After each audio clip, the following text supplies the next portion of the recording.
Students, हम पढ़ रहे हैं कक्षा 10वीं का गणित और इसमें आज हम पढ़ने वाले हैं एक्सरसाइज 4.3 का क्वेश्चन नंबर 9, 10 और 11। इसका 9th क्वेश्चन है हमारे पास कि दो पानी के नल एक साथ एक होज को 9 सही 3/8 घंटों में भर सकते हैं। बड़े व्यास वाला नल होज को भरने में छोटे व्यास वाले नल से 10 घंटे कम समय लेता है।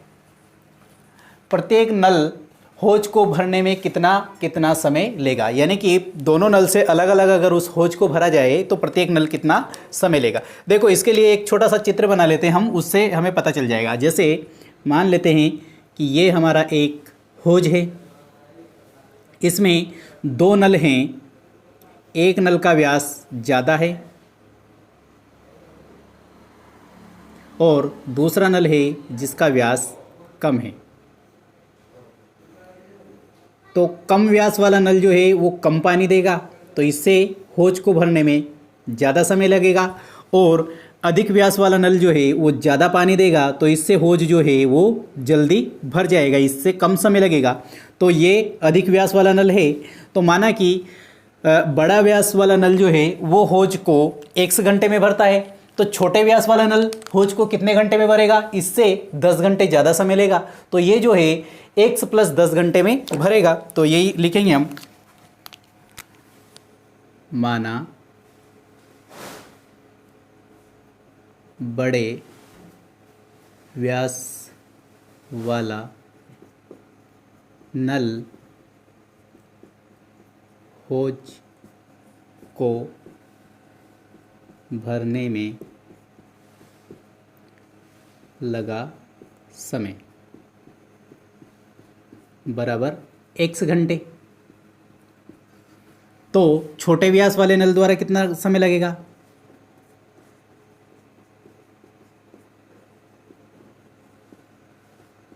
छोटे व्यास वाले नल से कितना समय लगेगा, x घंटे। यानी कि इससे ये होज जो है x घंटे में भरा रहा है, यानी कि इसके द्वारा लिया गया समय कितना है, x घंटे। तो ये जो है 10 घंटे और ज़्यादा लेता है, यानी कि यहाँ पर क्या हो जाएगा, x + 10 घंटे। ये छोटे व्यास वाला नल जो है इसको x + 10 घंटे में भरेगा। तो यहाँ पर क्या हो जाएगा, इसके द्वारा लिया गया समय x + 10 घंटे, यानी कि ये पूरे होज को भरने में किया गया काम है। तो अगर बड़े व्यास वाला नल होज को x घंटे में भरता है तो 1 घंटे में कितना होज भरेगा। तो यहां पर लिखेंगे हम, बड़े व्यास वाले नल द्वारा 1 घंटे में भरा गया होज। कितना होज भरा जाएगा 1 घंटे में, चूँकि x घंटे में पूरा होज भरा जाता है, तो 1 घंटे में कितना होज भरा जाएगा, 1/x भाग, यानी कि पूरे होज का 1/x भाग भर जाएगा। तो छोटे नल द्वारा कितना भरा जाएगा, छोटे व्यास वाले नल द्वारा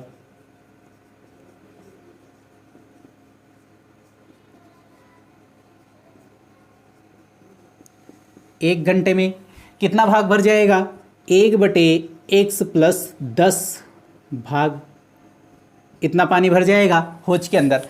अब हमें आगे यहाँ पर दिया हुआ है कि ये होज जो है दोनों नल अगर एक साथ चलते हैं तो ये होज पूरा भरने में इसको समय लगता है 9 सही 3/8 घंटे, यानी कि पूरा होज जो है 9 सही 3/8 घंटे में भर जाता है। तो यहाँ पर लिखेंगे,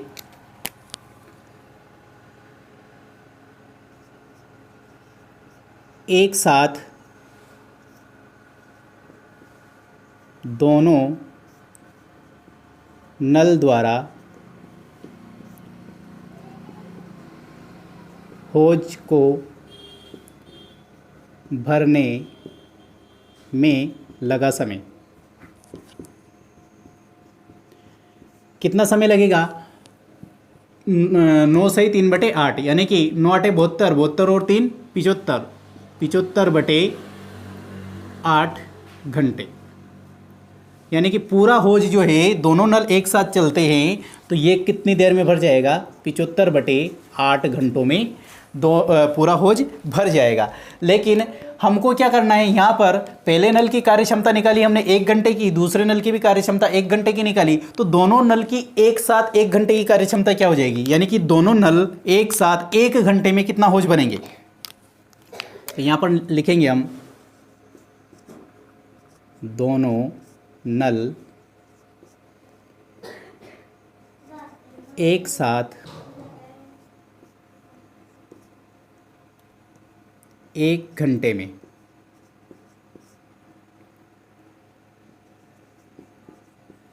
होज को भरेंगे। कितना भरेंगे?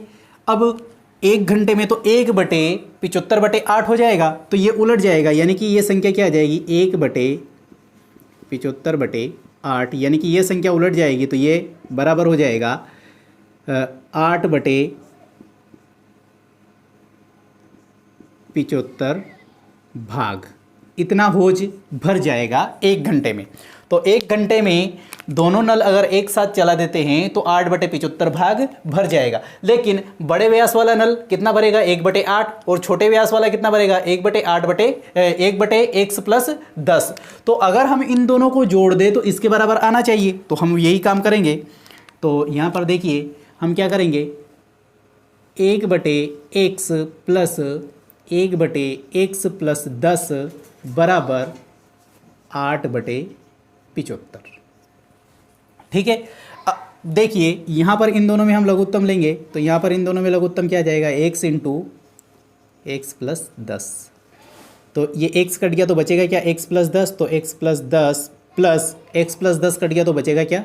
x बराबर यहाँ पर आ जाएगा 8/75। अब इसको हल करते हैं हम, तो x और x यहाँ पर हो जाएगा हमारे पास 2x, तो ये आ जाएगा 2x बटे ये हो जाएगा x का x से 2x + 10। अब यहाँ x का x से गुणा करेंगे तो x की घात 2 प्लस 10x, यहाँ पर हमें संख्या प्राप्त हो जाएगी। x का x से गुणा करेंगे तो x की घात 2 और x का 10 से गुणा करेंगे तो 10x बराबर ये आ जाएगा हमारे पास 8/75। अब देखिए ऐसी कंडीशन में क्या करते हैं हम, ऐसी कंडीशन में हमें तिर्यक गुणा करना पड़ता है, तो इसका गुणा इधर कर देंगे और इसका गुणा इधर कर देंगे। यहाँ पर 2x + 10 का गुणा हम करेंगे 75 पर, यानी कि 75 से, और x² + 10x का गुणा करेंगे हम 8 से। तो यहाँ पर गुणा करते हैं, देखिए x² का गुणा अगर हम 8 से करेंगे तो क्या हो जाएगा? ये 8x², है ना। इसके बाद में आपको जस्ट यहाँ से देखना है। अब ये हो गया 8x² और इसका गुणा 8 का गुणा 10 से करेंगे तो ये हो जाएगा 10 और ये x बराबर, अब इधर बचेगा हमारे पास, तो 75 का गुणा 2 से करेंगे तो ये हो जाएगा 150 और x, फिर 75 यानी 75 का गुणा 10 से करेंगे तो ये हो जाएगा प्लस 750। अब क्या करेंगे, अब हम संख्याओं का पक्षांतरण करेंगे, यानी कि इधर लेकर आएंगे। सॉरी, ये 8 का गुणा 10 से करेंगे तो 10 से 8 80 हो जाएंगे, ये है ना 80, और ये x, ये 10 का गुणा 8 से करेंगे तो 80 और 8 का गुणा x से करेंगे तो 8x और ये स्क्वायर। अब इसका हम पक्षांतरण करेंगे तो ये हो जाएगा 8x² प्लस 80x, और ये इधर आएगा तो माइनस का 150x और माइनस के 750 बराबर 0। अब देखिए इसको आगे हम हल करते हैं, तो ये 8x² तो ऐसा कैसे आ जाएगा? अब प्लस माइनस माइनस यानी कि घटेगा, तो 150 में से हमको 80 घटाने हैं, तो यहाँ पर कितने प्राप्त हो जाएंगे? तो देखिए 50 घटाएंगे तो 100 में से फिर 30 और घटाएंगे तो ये प्राप्त हो जाएंगे हमें यहाँ पर 70, जो कि माइनस के, तो ये हो जाएगा माइनस का 70x। अब देखिए इसके बाद में ये बच गया यहाँ पर माइनस 750 और बराबर 0। अब इसमें भी अगर कुछ कॉमन आ रहा है तो हम उसको हटा सकते हैं। तो जैसे यहाँ पर हम इसमें से अगर 2 कॉमन लेते हैं तो ये बच जाएगा 4x² माइनस 35x। हाँ, यहाँ पर हम 2 कॉमन ले लेते हैं तो यहाँ पर हमें संख्या प्राप्त हो जाएगी, ये 4x² माइनस इसमें फिर 2 का भाग लगाएंगे तो ये क्या हो जाएगा 35x, फिर यहाँ पर 2 का भाग लगाएंगे 750 में तो यहाँ पर 2 तिया 6 और 1 तो 2 7 14 और 2 पंजे 10 बराबर 0। ये हमारी समीकरण हमको प्राप्त हुई। अब इसके अंदर और आगे ये नहीं कट पा रहा है तो अब हम इसमें आगे कॉमन नहीं ले पाएंगे क्योंकि सारी संख्याओं में कुछ कॉमन नहीं आएगा। तो अब इसकी हम तुलना करते हैं ax² plus bx plus c equal to 0 से। यहाँ से हम a, b और c के मान निकालेंगे। यहाँ पर a बराबर हमें क्या मिल जाएगा 4, b बराबर हमें क्या मिल जाएगा -35 और c बराबर हमें मिल जाएगा -375। अब हमारे पास जो द्विघाती सूत्र है हमारा x बराबर -b प्लस माइनस करने के अंदर होता है b² - 4ac और इसके बटे में हो जाएगा 2a। इसमें हम मान रखेंगे a, b और c के मान रखेंगे। तो यहाँ पर बराबर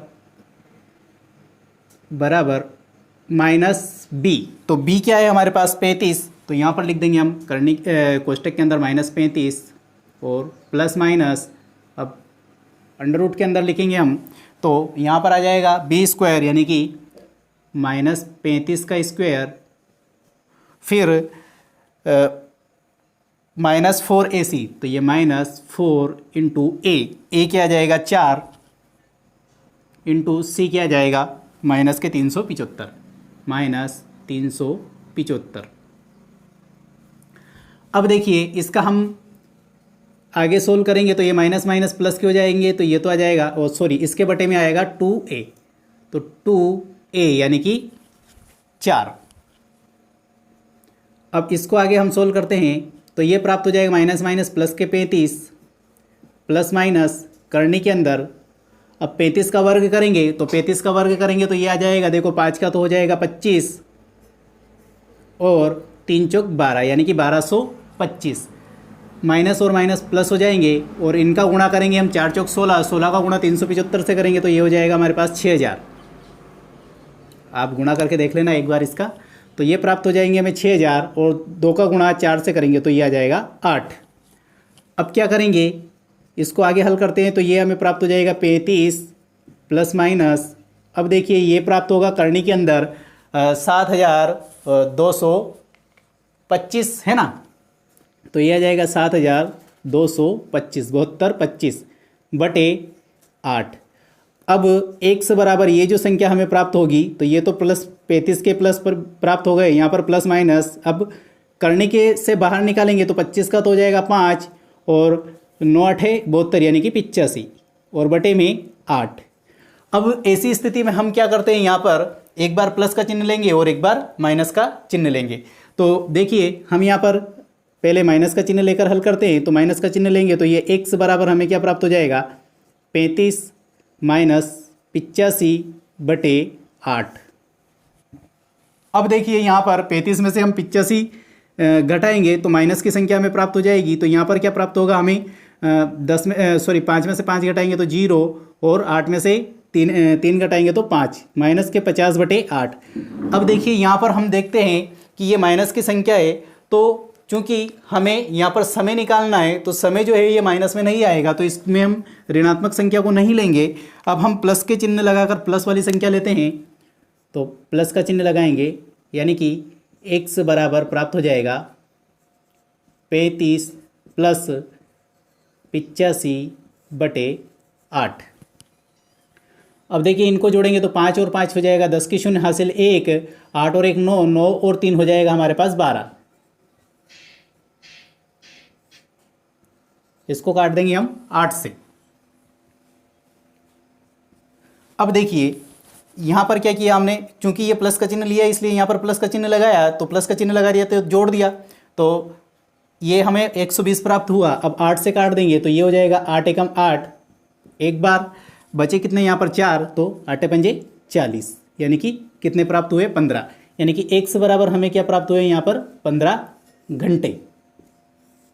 अब देखिए x क्या माना था हमने, x माना था बड़े व्यास वाले नल के द्वारा होज को भरने में लगा समय। तो बड़ा व्यास वाला नल हौज को कितने समय में भरेगा? 15 घंटे में। बड़े व्यास वाला नल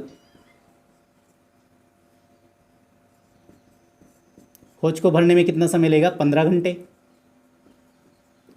अब छोटे व्यास वाला नल कितना समय लेगा? छोटे व्यास वाला नल 10 घंटे अधिक लेता है, तो 15 + 10, तो 15 + 10 यानी कि बराबर 25 घंटे। यानी कि दोनों नल से अगर अलग अलग हौज को भरा जाए तो जिस नल का व्यास बड़ा है, यानी कि ये वाला नल जो है, इस पूरे हौज को भरने में कितना समय लेगा? 15 घंटे। और ये वाला नल जो है, इस पूरे हौज को भरने में कितना समय लेगा? 25 घंटे, यानी कि इससे 10 घंटे अधिक। इस प्रकार से हमने ये क्वेश्चन हल किया है। आप इसका स्क्रीनशॉट लें, इसके बाद में हम इसका 10वां क्वेश्चन हल करते हैं।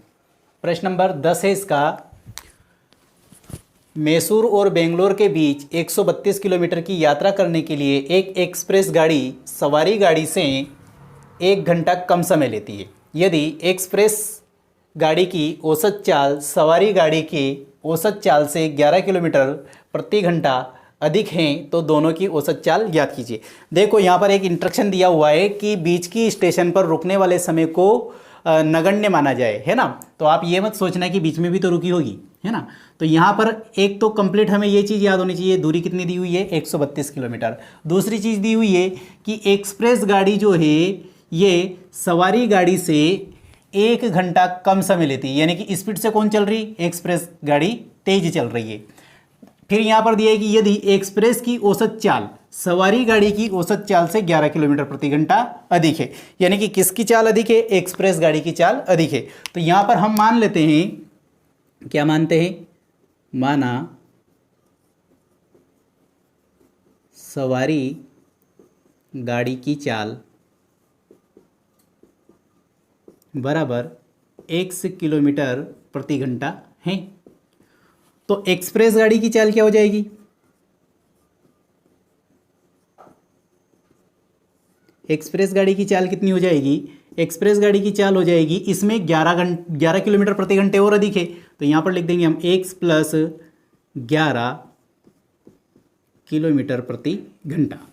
ठीक, सवारी गाड़ी की चाल x किलोमीटर प्रति घंटा मानी, इससे 11 किलोमीटर प्रति घंटा और अधिक एक्सप्रेस की है, तो एक्सप्रेस की चाल हो गई x + 11 किलोमीटर प्रति घंटा। अब हमें क्या देखना है? अब इसने दिया हुआ है कि इन दोनों के समय में अंतर कितना है? 1 घंटे का अंतर है। यदि मैसूर से बेंगलोर सवारी गाड़ी जो पहुंचती है उससे एक्सप्रेस गाड़ी जो है वो 1 घंटे जल्दी पहुंच जाती है। तो यहीं पर वही चीज़ निकालेंगे हम कि ये जो है एक्सप्रेस गाड़ी कितना समय में पहुंचती है और सवारी गाड़ी जो है वो कितने समय में पहुंचती है। तो यहाँ पर हमें दूरी दी हुई है, तो यहाँ पर निकाल लेंगे हम सवारी गाड़ी का समय। सवारी गाड़ी का समय, तो समय बराबर सूत्र क्या होता है हमारे पास? दूरी बटे चाल। दूरी कितनी है हमारे पास? दूरी है 132 किलोमीटर की, तो 132 अपॉन सवारी गाड़ी की चाल हमने क्या मानी? x किलोमीटर प्रति घंटा। तो समय क्या मिल गया हमें? 132 बटे x घंटे, यानी कि सवारी गाड़ी कितनी देर में पहुंच रही है? 132 बटे x घंटे में पहुंच रही है। तो एक्सप्रेस गाड़ी की का समय कितना हो जाएगा?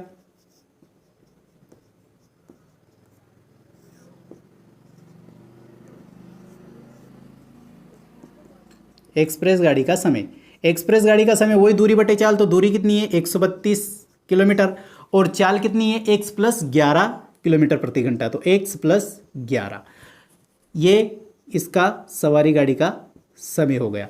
यानी कि एक्सप्रेस गाड़ी जो है वो 132 बटे x + 11 घंटे में पहुंच रही है और सवारी गाड़ी 132 बटे x घंटे में पहुंच रही है। अब इसमें से ज़्यादा समय कौन सी लेगी? ज़्यादा समय लेगी सवारी गाड़ी और कम समय लेगी एक्सप्रेस गाड़ी। तो सवारी गाड़ी और एक्सप्रेस गाड़ी के समय में अंतर कितना है? 1 घंटे का। ये 1 घंटे कम समय लेती है, तो अगर हम इस समय में से ये समय घटाएं तो 1 घंटा आना चाहिए, तो वही लिख देंगे हम, यानी कि 132 बटे x माइनस 132 बटे x + 11 और बराबर कितना आ जाएगा, यहाँ पर 1 हमें प्राप्त हो जाएगा। अब देखिए यहाँ पर अगर हम इसको हल करें तो यहाँ पर हमारा एलसीएम प्राप्त हो जाएगा x इंटू एक्स प्लस 11 और बराबर यहाँ पर 1 है ही सही। तो यहाँ पर x से x कट जाएगा तो बचेगा क्या, 132। और 132 का अगर हम x से गुणा करें तो ये आ जाएगा 132x। तो यहाँ पर चलो एक बार इसको पूरा गुणा में ही लिख दे, तो 132 इंटू एक्स प्लस 11। ठीक, अब यहाँ पर 132 के इंटू में आ गया x प्लस 11। अब यहाँ पर x प्लस 11 कट गया तो बचा क्या, 132। तो यहाँ पर लिख देंगे हम माइनस 132 और इसका गुणा होगा x से, तो ये 132x हमें प्राप्त हो गया। अब देखिए इसको एक स्टेप और आगे हम हल करते हैं। तो 132 का x से गुणा करेंगे तो ये प्राप्त हो जाएगा 132x। 132 का फिर हम 11 से गुणा करेंगे तो 11 दूने 22 के 2 हासिल आ जाएगा 1, 11 तिया 33, सॉरी हासिल 2, 11 दूने 22 के 2 हासिल 2, 11 तिया 33, 33 और 2 35 के 5 हासिल आ जाएगा 3, 11 एकम 11 और 3 हो जाएगा 14, 1452। फिर यहाँ पर आ जाएगा माइनस का 132x और बटे में आ जाएगा, इसका गुणा करेंगे x से तो ये आ जाएगा x की घात 2, फिर x का गुणा करेंगे 11 से तो प्लस आ जाएगा 11x और बराबर यहाँ पर 1/1 ऐसे लिख देंगे। अब देखिए यहाँ पर 132x में से 132x घट गया है तो यहाँ तो बच जाएगा 0।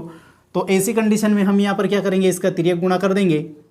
तो एक्स स्क्वायर प्लस 11x का गुणा हम अगर 1 से करेंगे तो यहाँ पर हमें संख्या क्या प्राप्त हो जाएगी, इधर एक्स स्क्वायर प्लस 11x का गुणा 1 से करेंगे तो ये आ जाएगा एक्स स्क्वायर प्लस 11x। अब 1 का गुणा हम 1452 से करेंगे तो ये प्राप्त हो जाएगा हमें 1452। अब क्या करेंगे, पक्षांतरण कर लेंगे तो ये हो जाएगा x square plus 11x minus 1452 बराबर 0। अब इसकी तुलना करेंगे हम, हमारे जो मानक समीकरण है वो है ax square plus bx plus c बराबर 0 से। तो यहाँ पर a बराबर हमें क्या प्राप्त हो जाएगा 1, b बराबर प्राप्त हो जाएगा 11 और c बराबर प्राप्त हो जाएगा माइनस 1452। अब क्या करेंगे, हमारे पास जो द्विघाती सूत्र है x बराबर माइनस बी प्लस माइनस करने के अंदर B square minus 4ac upon 2a, x बराबर माइनस बी प्लस माइनस करने के अंदर लिखेंगे हम बी स्क्वायर माइनस 4ac और इसके बटे में आता है 2a। यहाँ पर हम a, b और c का मान रखेंगे। तो यहाँ पर देखिए माइनस b, तो b क्या है हमारे पास 11, तो ये माइनस 11 प्लस माइनस, अब करने के अंदर रखेंगे हम माइनस b यानी कि सॉरी b यानी कि 11 की घात 2 माइनस 4 गुणा a यानी कि क्या हो जाएगा 1 इंटू c यानी कि माइनस के 1452 और इन सब के बटे में कितना आ जाएगा 2 गुणा a यानी कि 1। अब इसको सोल्व करते हैं हम, a का मान 1 है तो यहाँ पर 1 लिख दिया। तो इसको अगर आगे हम सोल्व करते हैं तो ये हो जाएगा माइनस का 11 फिर प्लस माइनस, अब करने के अंदर प्राप्त हो जाएगा हमें 11 का वर्ग होता है 121 यानी कि 121, फिर माइनस माइनस हो जाएगा प्लस और 4 का गुणा करेंगे हम 1452 से, तो 4 दूने ये 8 हो जाएगा और 4 पंजे 20 की 0 हासिल 2, 4 चौक 16, 16 और 2 हो जाएगा 18 के 8 हासिल 1, 4 एकम 4 और 1 5 यानी कि 5808 बटे 2 एकम 2। फिर आगे हल करते हैं हम इसको, तो यहाँ पर ये माइनस 11 तो ये लिख देंगे और प्लस माइनस, अब देखिए अब क्या करेंगे 121 को इसके अंदर जोड़ेंगे तो 8 और 1 ये हो जाएगा 9, यहाँ पर प्राप्त हो जाएगा हमें 2 और ये 0 तो ये हो जाएगा 2। अब अगली संख्या रहेगी हमारे पास 8 और 1 हो जाएगा 9 और फिर यहाँ पर प्राप्त हो जाएगा हमें 5 यानी कि 5929, ये हमें संख्या प्राप्त हुई है ना। 8 और 1 9 हो जाएगा, 0 2 2 हो जाएगा, 8 और 1 9 और ये 5 और बटे में 2 एकम 2। अब देखिए x का मान प्राप्त करेंगे तो x बराबर क्या आ जाएगा, ये माइनस 11 तो लिख देंगे प्लस माइनस, अब इसका वर्गमूल निकालेंगे हम 5929 का तो यह आ जाएगा 77 और बटे में 2। अब ये x का मान हमें ये प्राप्त हुआ है। अब जब हम इसको आगे हल करेंगे, ये हमें एक मान प्राप्त हो गया है x बराबर। अब इसमें हमारे यहाँ पर दो चिन्ह हैं हमारे पास, एक प्लस है और एक माइनस है। तो एक बार हम माइनस का चिन्ह लेंगे और एक बार प्लस का चिन्ह लेंगे। तो पहले अगर हम इसको माइनस के चिन्ह से हल करते हैं तो यहाँ पर हो जाएगा x बराबर -11 -77/2। तो ये क्या हो जाएगा -88/2। देखिए ये आ जाएगा -44, जो कि एक ऋणात्मक संख्या है। हमें क्या निकालनी है, यहाँ पर चाल निकालनी है। तो चाल ऋणात्मक नहीं होती है, तो इसको हम अग्राह्य कर देंगे, इसको हम नहीं लेंगे। तो हम दूसरी स्थिति में देखेंगे, यहाँ पर इसमें हम चिन्ह लेकर देखते हैं अब प्लस वाला। तो अगर हम प्लस का चिन्ह लेते हैं तो हमें x बराबर क्या प्राप्त हो जाएगा, x बराबर आ जाएगा 11 प्लस -11 प्लस 77/2। तो यह आ जाएगा -66/2। तो बराबर आ जाएगा -33। तो अब देखिए यहाँ पर हमें ये प्लस का आएगा, प्लस का 66 बचेगा। तो इसमें 2 का भाग लगाएंगे तो क्या आ जाएगा प्लस का 33। तो यहाँ पर हमें x किसके लिए माना था हमने, सवारी गाड़ी। तो सवारी गाड़ी की चाल हमें कितनी प्राप्त हो गई है, यहाँ पर लिख देंगे हम सवारी गाड़ी की चाल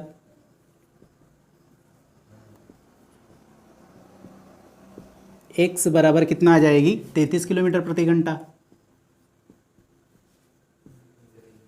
फिर हमें अगला क्या करना है, एक्सप्रेस गाड़ी की चाल निकालनी है। तो एक्सप्रेस गाड़ी की चाल क्या है, इसमें 11 किलोमीटर प्रति घंटा और अधिक है।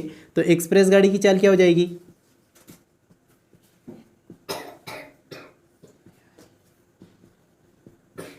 एक्सप्रेस। तो ये क्या हो जाएगा 33 + 11 बराबर 44 किलोमीटर प्रति घंटा।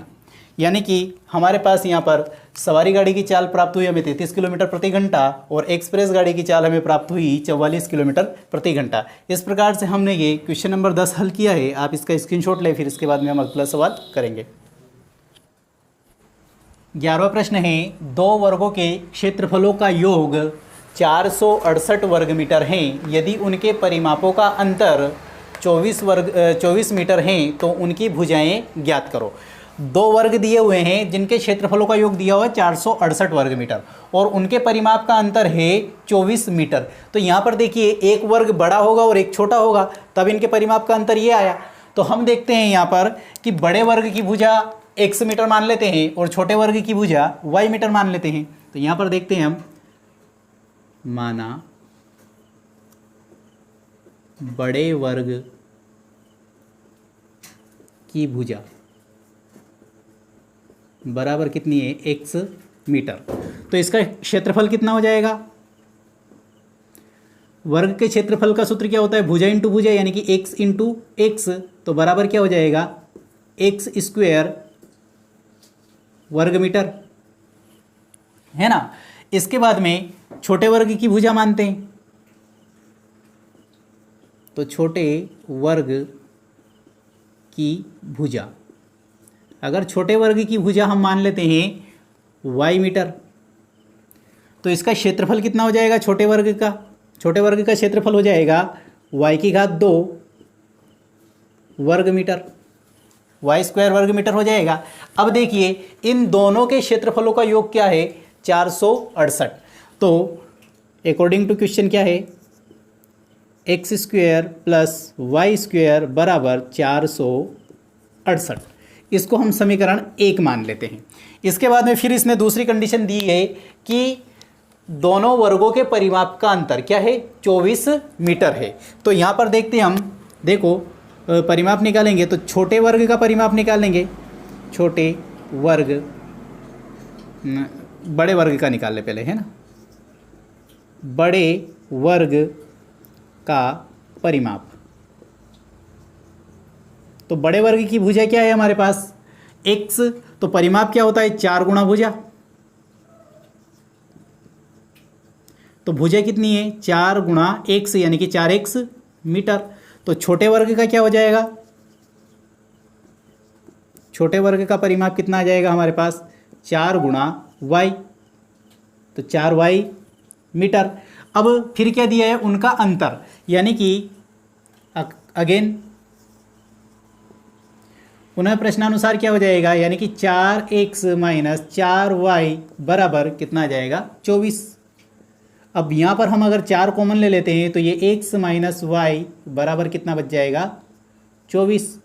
4 से कट जाएगा ये 6 बार, तो ये आ जाएगा x माइनस वाई बराबर 6। अब देखिए यहाँ से हम x का मान निकाल कर यहाँ पर रख दे समीकरण 1 में, तो यहाँ पर x बराबर हमें क्या प्राप्त हो जाएगा, आगे अगर हम हल करते हैं तो x बराबर आ जाएगा हमारे पास 6 प्लस वाई। x का मान हमें क्या प्राप्त हुआ यहाँ पर 6 प्लस वाई, ये 6 प्लस वाई हम यहाँ पर रख देंगे तो हमें y का मान प्राप्त हो जाएगा। तो यहाँ पर इसको हल करेंगे हम, तो यहाँ पर लिखेंगे y का मान समीकरण 1 में, y का मान हम समीकरण 1 में रखेंगे तो समीकरण 1 में हमें यहाँ पर क्या प्राप्त हो जाएगा, यहाँ पर x का मान रख रहे हैं हम, तो यहाँ पर x के स्थान पर क्या आ जाएगा 6 प्लस वाई, तो यहाँ पर लिख देंगे हम 6 प्लस वाई और इसका स्क्वायर प्लस वाई स्क्वायर, और ये 448 भी इधर आ जाएगा तो ये आ जाएगा माइनस 68 और बराबर 0। a प्लस बी का होल स्क्वायर से खुलेगा तो ये 6 के a का स्क्वायर यानी कि 6 का स्क्वायर 36 प्लस 2ab, तो 2 इंटू a का यानी कि 6 दूने 12, 12 का y से करेंगे तो ये हो जाएगा 12y प्लस b का स्क्वायर यानी कि y का square plus y square minus 468 बराबर 0। अब देखिए इसको हम हल करेंगे तो ये 36 ये तो आ जाएगा y और y 2y स्क्वायर, तो 2y स्क्वायर प्लस ये हो जाएगा 12y। अब ये 36 इसमें से घटा देंगे हम 468 में से, तो यहाँ पर माइनस, अब 8 में से 6 घटाएंगे तो हमें प्राप्त हो जाएगा 2, और फिर यहाँ पर 6 में से 3 घटाएंगे तो यहाँ पर मिल जाएगा हमें 3, और यहाँ पर बचा हमारे पास 432 बराबर 0। अब देखिए यहाँ पर पूरे इसमें हम फिर वापस कॉमन ले लेते हैं तो 2 कॉमन आ जाएगा, तो यहाँ पर संख्या क्या प्राप्त हो जाएगी हमें Y square plus 6y minus 2 का भाग लगाएंगे तो 2 दूने 4, 2 एकम 2 और 2 छंग 12, यानी कि माइनस 216 बराबर 0। अब देखिए इसकी तुलना हम करते हैं, हमारे पास जो मानक रूप है ax square plus bx plus c equal to 0 से, तो यहाँ पर a बराबर हमें क्या प्राप्त हो जाएगा 1, b बराबर प्राप्त होगा 6 और c बराबर प्राप्त हो जाएगा माइनस 216। अब देखिए हमारे पास जो हमारा द्विघाती सूत्र है वो है x बराबर माइनस बी प्लस माइनस करने के अंदर आता है हमारा बी स्क्वायर माइनस 4ac, और इन सब के बटे में रहेगा 2a। अब देखिए यहाँ पर हम b के स्थान पर रख देंगे 6, तो ये माइनस 6 फिर प्लस माइनस करने के अंदर आ जाएगा 6 का स्क्वायर माइनस 4 इंटू a यानी कि 1 इंटू c यानी कि माइनस का 216, और इन सब के बटे में 2 गुणा a यानी कि 1। इसको हम आगे हल करते हैं तो हमें क्या संख्या प्राप्त हो जाएगी, देखिए बटे में तो 2 आ जाएगा, 2 एकम 2, ये माइनस 6, ये प्लस माइनस, अब करने के अंदर 6 का वर्ग होता है 36 और माइनस माइनस हो जाएगा प्लस, और 4 एकम 4 और 4 का गुणा 216 से कर देंगे तो 4 चंग 24 के 4 हासिल आ जाएंगे, फिर 2, 4 एकम 4 और 2 6, यहाँ पर हासिल कुछ भी नहीं आएगा, और 4 दूने 8, ये हो गए हमारे 864। अब फिर क्या करेंगे हम, फिर इसको आगे हल करते हैं तो माइनस 6 प्लस माइनस, अब ये करने के अंदर प्राप्त हो जाएंगे हमें 864 में अगर हम 36 जोड़ेंगे तो ये हो जाएगा 900, और बटे में आ जाएगा हमारे पास 2। अब इसको अगर हम हल करते हैं आगे तो ये प्राप्त हो जाएगा x बराबर माइनस 6 प्लस माइनस 900 का वर्गमूल, तो 9 का वर्गमूल हो जाएगा 3 और 2 जीरो का 1 जीरो यानी कि 30, और बटे में आ जाएगा 2, यानी कि x का मान हमें यहाँ पर ये प्राप्त हो गया। अब इसमें क्या करेंगे हम, एक बार माइनस का चिन्ह लेंगे और एक बार प्लस का चिन्ह लेंगे, तो इसको आगे हल करते हैं। पहले हम यहाँ पर माइनस का चिन्ह ले लेते हैं, तो ये माइनस का चिन्ह, तो x बराबर क्या आ जाएगा हमारे पास -6 -30, तो -6 -30 और इसके बटे में क्या जाएगा 2, तो ये आ जाएगा -36/2, तो 2 से काटेंगे तो ये आ जाएगा 2 एकम 2 और बचा 1, 2 8 16, तो -18। अब देखिए हमें यहाँ पर क्या देखना है, वर्गों के क्षेत्रफल, तो उनकी भुजाएं याद करनी, तो वर्ग की भुजा, तो भुजा जो होती है वो लंबाई होती है और लंबाई माइनस में नहीं होती है, यानी कि इसको हम अग्राह्य मान लेंगे, इसको हम ग्रहण नहीं करेंगे, यानी कि ये हमारा x का मान नहीं है, सॉरी ये y है यहाँ पर, तो हम y के रूप में लेंगे इसको, y बराबर, यानी कि ये हमारा y का मान नहीं है। अब देखिए यहाँ पर भी हम y लिखेंगे।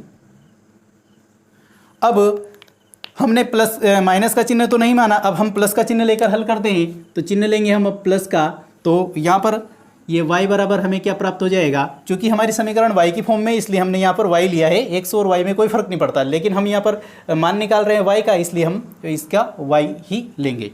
तो देखिए ये y बराबर अब क्या आ जाएगा हमारा, तो ये -6 + 30/2, तो 6 में सॉरी 30 में से 6 घटाएंगे तो क्या बच जाएगा, ये 24/2, इसको हल करेंगे तो ये आ जाएगा 12, यानी कि y बराबर हमें कितना प्राप्त हुआ, 12। अब y क्या माना था हमने, y माना था हमने दूसरे वर्ग की, यानी कि छोटे वर्ग की भुजा। अब हमको यहाँ पर दिया हुआ है कि उन दोनों के परिमाप का अंतर कितना है, 24 है, या तो इससे निकाल सकते हैं या फिर इससे हम निकाल लेंगे। तो यहाँ पर हमें समीकरण प्राप्त हुई थी ये, इसको अगर हम समीकरण नंबर 2 नाम देते हैं, समीकरण 2, तो y का मान अगर हम समीकरण 2 में रखते हैं तो एक आंसर तो ये प्राप्त हो गया हमें। अब y का मान समीकरण 2 में रखेंगे, तो y का मान समीकरण 2 में रखेंगे तो x का मान प्राप्त हो जाएगा, तो x बराबर हमें क्या प्राप्त हो जाएगा, 6 + y के स्थान पर लिख देंगे 12, तो x बराबर कितना आ जाएगा हमारे पास 18, यानी कि ये एक x का मान हमें प्राप्त हो गया। ये दोनों हमारे आंसर, अगर इसको लिखना चाहो तो लिख देंगे हम यहाँ पर कि अतः अभिष्ट वर्गों की भुजाएं